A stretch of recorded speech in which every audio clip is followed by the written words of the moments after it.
우리 오늘은 민수기 33장에서 우리 36장까지 함께 살펴보도록 하겠습니다. 먼저 33장은 이스라엘이 이제 광야 이 40년 동안 거쳐왔던 이제 여러 장소들을 이제 열거하고 있습니다. 애굽에서 나온 이후로 그들이 떠돌았던 이제 광야 여정에 대한 회고록이라고 할 수 있겠죠. 이스라엘의 패역에도 불구하고 하나님은 그들을 인내하시면서 결국 가나안 이제 목전까지 인도하십니다. 사실 그들의 광야 여정은 이제 실패 여정이다. 우리가 그렇게 한마디로 요약할 수 있습니다. 그럼에도 지금 그 여정을 다시 회고하고 있는 것은 이러한 실패를 통해서 값진 교훈을 얻을 수 있었기 때문이죠. 그리고 이러한 여정 중에도 현재 이제 가나안 입성을 앞두고 있는 것을 생각할 때 하나님의 도우심 없이는 그 일이 절대 불가능했음을 보여주는 반증이기도 합니다. 이제 그 약속의 땅에 들어가서 이제 그들이 할 일은 굉장히 많았습니다. 그냥 들어가면 이제 끝이 아니라 일단 철저하게 그 땅 주민들과 전투하면서 그 땅을 하나님의 나라로 만드는 일에 힘을 써야 했습니다. 그러기 위해서는 그간 도와주셨던 하나님의 도우심이 또 없으면 안 된다는 것을 이 회고를 통해서 그들에게 다시 한번 상기시켜주고 죄악의 역사를 이제 그만 그치라는 경고이기도 했습니다.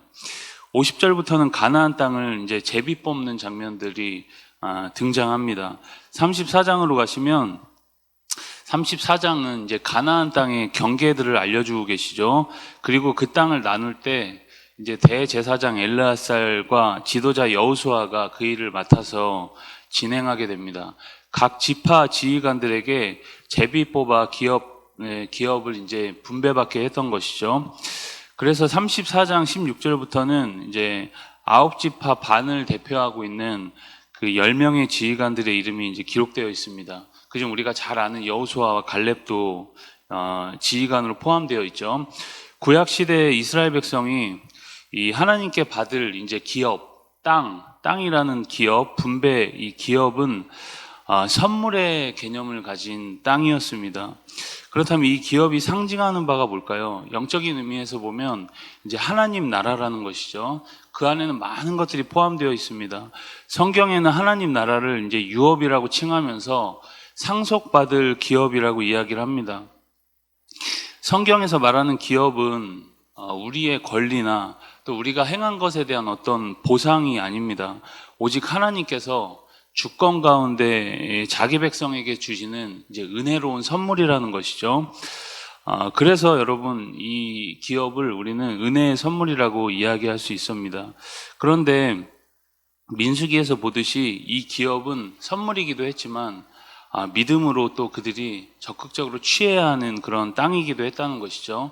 그래서 이 기업에는 양면성이 있습니다. 마치 우리의 구원과 신앙적 삶에 양면성이 있듯이 그들에게도 그런 양면성이 있는 기업이었다는 것이죠.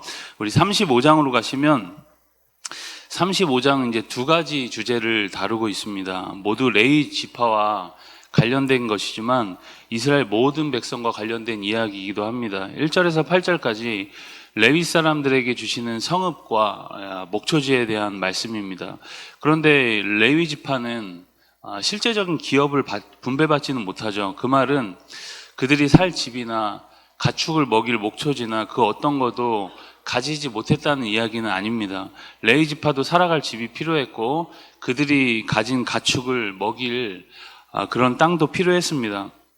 하나님께서는 레위 지파가 살 성읍과 목초지를 이제 어떤 방식으로 주실지 이제 말씀하지 않으십니다. 그 내용이 1절에서 8절까지의 내용이고 9절에서 34절까지는 도피성에 대한 자세한 이제 규례를 보여주고 있습니다. 레위 지파에게 할당된 48개의 성읍 가운데 6개를 지정해서 이제 도피성으로 삼고 실수로 부지 중에 이제 실수를 사람을 죽이거나 한 사람들의 생명을 보호해 주는 것으로서 당시로서는 이제 굉장히 이제 은혜로운 제도적 장치였던 것이죠. 이것이 이제 35장의 내용입니다. 마지막 우리 민수기 36장은 민수기의 이제 마지막 장입니다. 그런데 신기한 건 이러한 내용이 36장에 나오는 내용이 어떤 책의 결론이다라고 이제 이야기하기에는 마무리가 되는 그런 느낌이 아닙니다. 시집간 여자의 유산이라는 이제 소제목이 약간 성경마다 다르겠지만 시집간 여자의 유산이라는 소제목이 붙어 있죠. 마무리되는 것 같지가 않고 뭔가 새로운 이야기가 시작되는 것 같습니다. 민수기가 이렇게 맞춰지는 특별한 이유가 있을까요? 36장의 이야기는 이제 민수기 27장의 내용과 연관이 됩니다. 므낫세 지파에 속한 슬로바세 사람의 딸, 이 5 딸들이 모세에게 나아오죠. 슬로봇이라는 사람에게 이제 아들은 없었고 5 딸만 남기고 죽었는데 이 5 딸들이 이제 가나안 땅에 들어가면 자신들이 아버지의 이름으로 이제 기업을 얻게 해달라. 자신들에게 원래 받을 수 있는 상속은 없었지만 아버지의 이름으로 기업을 얻도록 해달라는 요구였습니다. 당시 여러분 고대 근동이나 히브리 역사에서 여성들이 유산 상속받는 일은 없었다고 말씀을 드렸죠. 그런데 하나님께서 딸들이 아버지의 이름으로 유산 상속을 받게 하셨고 이것이 이제 판례가 되어서 이제 후대에 법으로 정해집니다. 지금 이 여인들은 출애굽 2세대입니다. 1세대는 광야에서 이제 우리가 잘 알다시피 다 불신의 세대로서 다 죽었습니다. 그런데 2세대는 이제 조금 달랐습니다.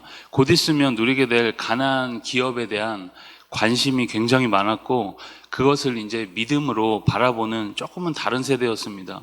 슬로밧의 딸들이 바로 이제 그 세대를 대표하는 상징적 이제 인물들이자 여성들이었던 것이죠. 그런데 36장에서 이 슬로밧의 딸들이 속한 므낫세 지파의 수령들이 나와서 말하기를 만일 그녀들이 다른 지파의 사람들과 결혼을 하면 그녀들이 받은 기업은 다 남편들이 속한 기업의 지파로 돌아가고 이것들이 자신들 므낫세 지파의 손해가 아니냐라는 주장이었습니다. 기업에 대한 굉장히 현실적인 문제를 이제 므낫세 지파의 수령들이 이야기하고 있는 것이죠. 하나님께서는 이들의 주장에 5절에 보면 요셉 자손 지파의 말이 옳도다 이렇게 하반절에 이제 이야기를 하고 있죠. 결국 하나님은 자신과 같은 지파의 남자들과 결혼을 하라고 이제 슬로밧 딸들에게 이야기를 합니다. 이러한 명령에 슬로밧의 딸들은 이제 순종을 하게 됩니다. 이런 이야기가 민수기 가장 마지막에 나왔다는 것은 하나님의 기업을 가장 소중하게 여기는 믿음을 그들에게 다시 한번 강조하면서 이제 민수기의 주제를 부각시키는 것이죠.